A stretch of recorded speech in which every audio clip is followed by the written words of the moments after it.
പടം നല്ലൊരു എൻ്റർടൈനറാണ്. നമുക്ക് 2 മണിക്കൂർ ഒരു ലാഗും തോന്നില്ല. പടം കാണുമ്പോൾ ലാഗ് തോന്നില്ല. ടിപ്പിക്കൽ ജിത്തു ജോസഫ് ഫിലിമാണ്. എന്നോട് ദൃശ്യത്തിൻ്റെ അത്രയും വരില്ല. ക്രൈം ഇൻവെസ്റ്റിഗേറ്റീവ് ഫാമിലി ത്രില്ലറാണ്. കണ്ടിരിക്കാൻ പടം. ദൃശ്യം അതൊന്നുമില്ല, പക്ഷേ നല്ലൊരു എൻ്റർടൈനറാണ്.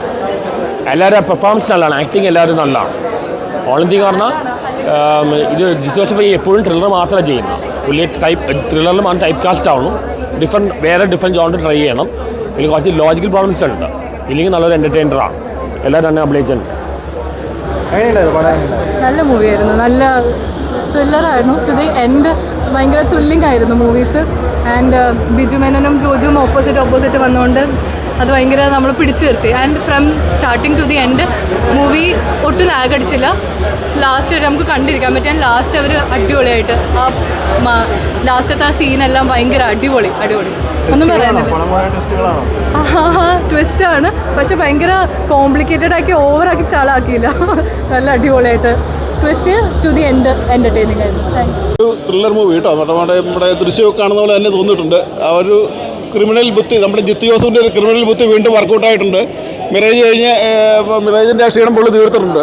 നല്ല പടം കേട്ടോ. നല്ല പെർഫോമൻസിലാണ്. ബിജുമോനെ കലക്കിയിട്ടുണ്ട്, ഉഗ്രനായിട്ടുണ്ട് ബിജുമോനെ. അവസാന സീനൊക്കെ ബിജുമോനെ നല്ലതായിട്ട് ചെയ്തിട്ടുണ്ട് കേട്ടോ. നല്ലൊരു ക്രിമിനൽ മിസ്റ്റർ മൂവി കേട്ടോ. കുഴപ്പമില്ല, നല്ലൊരു പടം. നല്ല ത്രില്ലറായിരുന്നു. ജിത്തു ജോസഫിൻ്റെ പണ്ടത്തെ തൊട്ട് കണ്ടക്കണം പോലത്തെ ആ ഒരു ഇതായിരുന്നു. ഫാമിലിയും ഇമോഷനും അങ്ങനെയൊക്കെ. ജോജുവും ബിജു മേനോനും നല്ല കോംബോ ആയിരുന്നു. ലാസ്റ്റ് വരെ രണ്ടുപേരും കൂടി ഫേസ് ടു ഫേസ് അങ്ങനെയൊക്കെ നിന്ന് ഉണ്ട്. ലാസ്റ്റ് വരെ നല്ല സസ്പെൻസ് ആയിട്ട് ത്രില്ലിംഗ് ആയിട്ട് ഒക്കെ ആയിരുന്നു. അതെ, ഫാമിലിയും ഇമോഷനും അങ്ങനെയൊക്കെ ഉള്ള.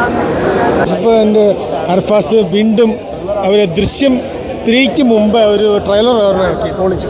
സൂപ്പർ, നന്നായിട്ട് സൂപ്പർ. ഫസ്റ്റ് ഹാഫിനേക്കാളും സൂപ്പറാണ് സെക്കൻഡ് ഹാഫ്. നന്നായിട്ട് മെയിനായിട്ട് ജോജുവിൻ്റെയും ബിജു മേനോൻ്റെയും പെർഫോമൻസിന് വേണ്ടി ഈ സിനിമ കണ്ടിരിക്കാം.